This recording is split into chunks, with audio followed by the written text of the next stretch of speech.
아내는 저와 어린 나이에 동거를 시작했습니다. 제 나이 30에 아내는 23살이었습니다. 저희는 술집에서 합석을 하면서 자연스럽게 연락을 주고받게 되었습니다. 세 번째 만남을 하고 서로 마음이 통하는 것 같아 사귀기로 하고 본격적으로 저희는 연애를 시작했어요. 나이 차이가 꽤 나는데도 그런 점을 전혀 느끼지 못할 정도로 잘 통했습니다. 아내는 아직 나이가 어려서 몸매에 관심이 많았고 저도 운동을 좋아해서 둘이서 자주 나눈 대화는 운동에 관한 얘기였어요. 저희는 운동을 좋아하고 술은 별로 좋아하지 않아서 연애 때 만나서 하는 거라곤 운동과 영화 보는 것 뿐이었습니다. 한 번은 제 친구들이 여자친구를 보고 싶어 해서 그날 제 친구들과 여자친구 이렇게 다 같이 봤는데 저와 여자친구는 기분이 업이 되어 못 먹는 술을 받아먹게 되었고 결국 둘 다 취해버렸습니다. 친구들은 그런 저희를 위해 잠깐 술을 깨고 가라고 방을 얻어주었고 그날 여자친구와 첫날을 보내게 되었습니다. 그렇게 자연스럽게 기쁜 사이가 된 저희는 그날 이후로 여행도 같이 다니고 운동도 하면서 맛있는 곳을 찾아다니기도 했어요. 그런데 언젠가부터 여자친구가 통 뭘 먹지도 못하고 속이 좋지 않다며 음식을 거부했습니다. 또 피곤하다고 그렇게 좋아하는 운동도 마다하고 집에서 쉬겠다고 하더군요. 몸이 아프다고 하니까 여자친구에게 굳이 나오라고 하지 않았고 저는 혼자서 운동하는 일이 많아졌습니다. 연락이 거의 없어서 너무 걱정이 되었는데 일주일이 지나고 나서야 전화가 온 겁니다. 여자친구가 한다는 말이 임신을 했다고 하는 거예요. 솔직히 제 나이가 있으니까 임신을 반가워해야 하는데 저도 아직은 애 아빠가 되는 걸 생각해 본 적이 없어서 그런지 많이 당황했어요. 그래도 원하든 원치 않든 저희에게 온 선물 같은 아기 같아서 저는 받아들이기로 했습니다. 그런데 여자친구는 뜻하지 않게 그날 아이를 가지게 되었던 것을 모두 제 탓으로 돌리면서 아이를 낳지 않겠다고 하는 겁니다. 이건 아닌 것 같아 설득을 하던 도중 얘기를 들어보니 참 나이가 어려서 그런지 한다는 말이 몸매가 망가지는 게 싫다는 거였습니다. 그래도 다시 설득 끝에 결혼을 하자고 했더니 자기는 결혼은 싫고 그냥 동거를 먼저 해보고 결혼을 할지는 그때 결정하겠다고 하더군요. 이유인즉슨 아내는 시댁에 신경 쓰는 게 싫다는 거예요. 아이 하나도 힘든데 제 부모님까지 신경 쓸 자신이 없다는 겁니다. 저는 그때 다 포기하고 아내와도 헤어질까도 생각했습니다. 아기를 위해 이 길로 가야 할까? 아니면 그냥 모든 걸 내려놔야 할까? 많은 고민 때문인지 정말 살이 쭉쭉 빠져서 한 달 사이 5kg가 빠졌어요. 스트레스를 받으니까 몸이 안 좋아져서 빠르게 결론을 내린 것은 저희 집에 알리지 않고 동거를 시작하는 거였습니다. 다행히 혼자 나와서 살고 있었기에 집에 숨기는 것은 쉬웠어요. 아내 역시 처가에 거짓말을 하고 친구 집에서 생활하고 있기로 했다고 하고 나왔다고 하더군요. 배가 불러서도 처가에 왔다 갔다 했어요. 워낙 말라서 큰 옷을 입으면 전혀 티가 나지 않아서 처가에 속이는 것은 쉬웠을 겁니다. 그런데 저희 엄마를 속이는 것은 쉽지가 않았어요. 혼자 사는 아들 반찬 걱정과 청소 걱정을 하시던 엄마가 제가 회사에서 있을 때 집에 잠깐 들른 모양입니다. 저는 그 전에 일이 있어 집에 없을 거고 사정이 있어 다른 친구가 잠깐 와서 생활을 할 거라고 말까지 했는데 엄마가 그걸 잊으시고 집으로 찾아오신 겁니다. 철저하게 속이려고 비번도 바꾸고 다 했는데 때마침 아내가 마트에 들러 집으로 가기 위해 엘리베이터를 탔는데 하필 저희 엄마랑 같이 탄 거죠. 참고로 저희 아파트는 복도식 아파트입니다. 엄마는 워낙 사교성도 좋으시고 처음 본 사람한테도 말을 잘 거는 분인데 어김없이 아내에게 말을 건 겁니다. 더군다나 같은 나이니라 반가워서 말을 걸었던가 봐요. 아가씨인 줄 알았더니 임신했나 보네 하고 물었다고 하더군요. 그런데 아내가 엄마에게 아무 말도 안 하고 등을 보였다고 했어요. 엄마도 아내의 행동에 조금 당황하고 더 이상 말을 하지 않으려다 임신한 사람이 하도 무거운 것을 들고 있길래 그거 내가 들어줄까요? 하니까 남한테 지나친 오지랖은 실례예요.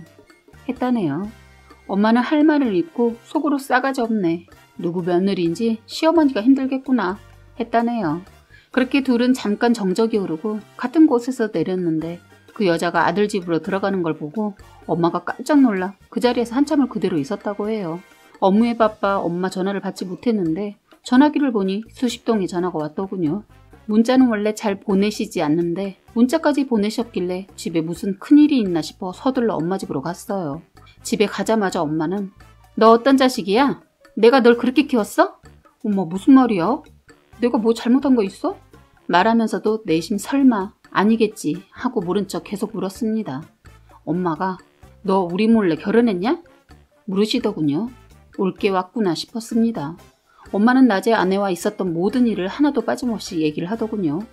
그래서 저도 그동안 있었던 얘기를 들으니 엄마가 기가 막혀서 말이 안 나온다 하시고 아버지는 침묵을 지키다가 그냥 결혼해 딱 한마디 하고 방으로 들어가시더군요.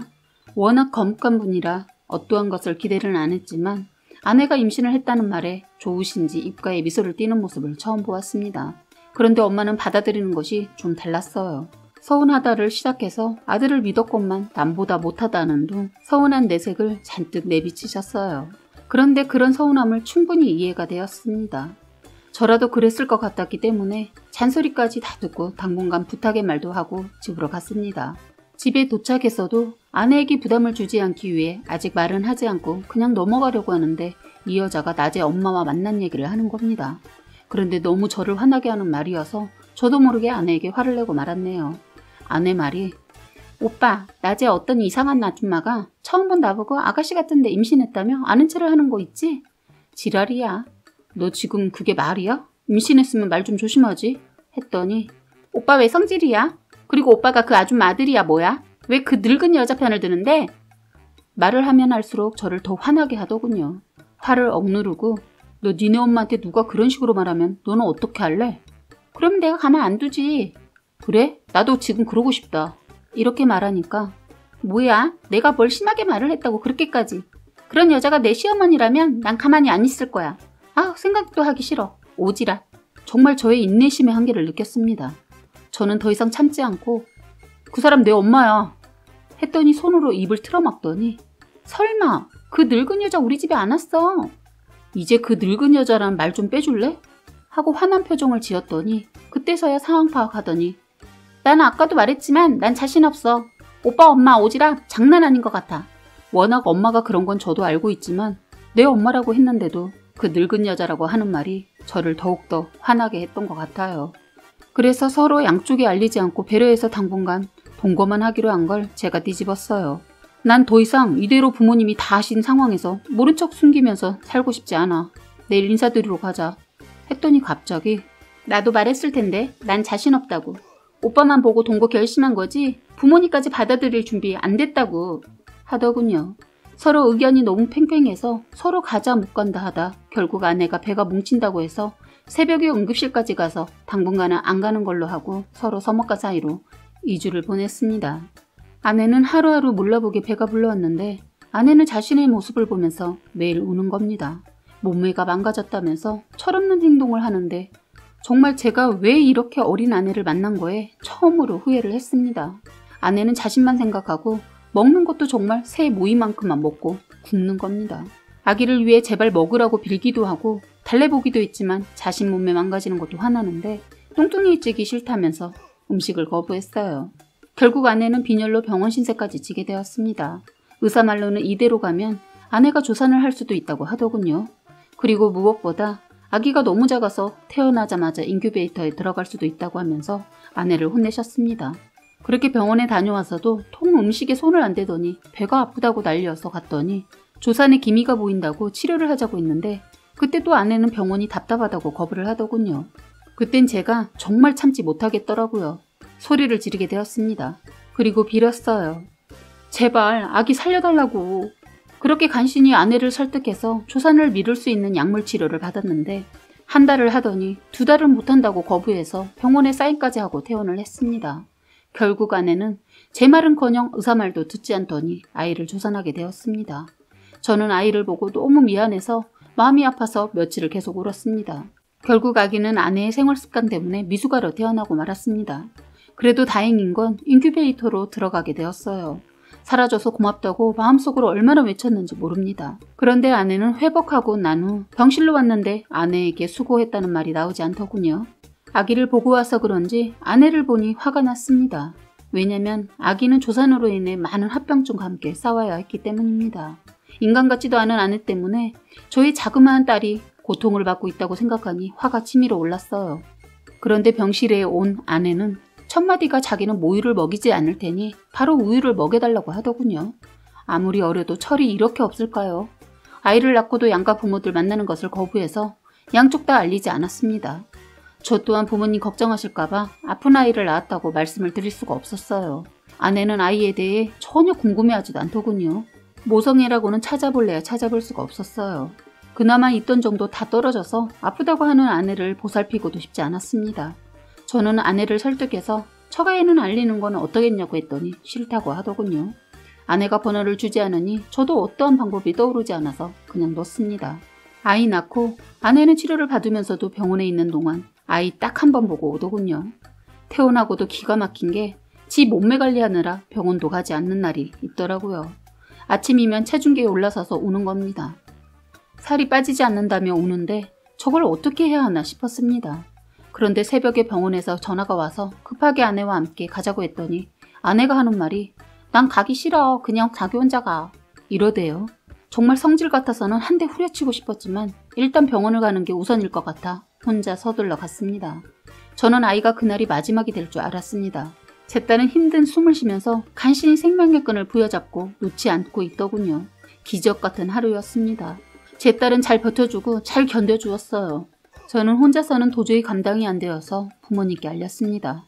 한 걸음에 달려온 부모님들은 하염없이 눈물을 흘리셨습니다. 엄마는 그날부터 병원에 매일 가시고 아버지도 마찬가지로 매일 병원으로 출근을 하셨어요. 하지만 신생아 치료실의 경우 아이들은 면역력이 약해서 감염에 취약하니까 예방과 안전을 위해 하루 2번 면회가 있었지만 아기 부모만 면회가 가능해서 저희 부모님은 예은이를 볼 수 없는데도 병원에 출근을 한 겁니다. 소식이라도 들으시려고 했더라고요. 그래서일까요? 할아버지 할머니의 사랑을 알았는지 하루하루 병과 잘 싸워주었어요. 그런데 아내는 병원에 아예 오지 않고 늘 밖으로 나돌았어요. 어머니는 아내에 대해 일절 말을 하지 않고 제 선택에 맡기겠다고 했습니다. 그래서 이건 아니다 싶어 아내가 뭐라고 다니나 알아보니 헬스장에서 거의 사는 겁니다. 처음에는 어린 나이에 임신해서 이해 안 가는 행동에도 그런가 보다 하고 다 끌어안았는데 가면 갈수록 정도가 지나친 행동과 모성애라고는 일도 찾아볼 수 없는 아내의 행동에 제가 지쳐서 그만하고 싶다는 생각까지 들었습니다. 이제는 저도 한계가 왔다는 게 느껴져서 못 받아주겠더라고요. 정리를 하는 게 답인 것 같아 퇴근하고 집에 가보니 아내는 역시 없었습니다. 오로지 자기 몸매 관리에만 관심이 있더군요. 아기는 누구 때문에 병과 하루하루 버티며 사경을 헤매고 있는데 철부지 엄마라는 이 여자는 운동을 하러 갔더라고요. 더 이상은 안 되겠다 싶어 저희가 자주 가는 곳으로 가봤어요. 그런데 아내가 없더군요. 집으로 갔나 하고 집으로 서둘러 차를 돌렸는데 그때 마침 아내가 다른 남자랑 팔짱을 끼고 가는 겁니다. 순간 차를 멈추고 내려 그때도 아내를 반죽여 놓을 수도 있었지만 참고 집으로 갔습니다. 집에 가서 기다리니 아내는 아무렇지 않게 오더군요. 그래서 마지막이다 생각하고 물었어요. 너 애는 만나러 안 갈 거야?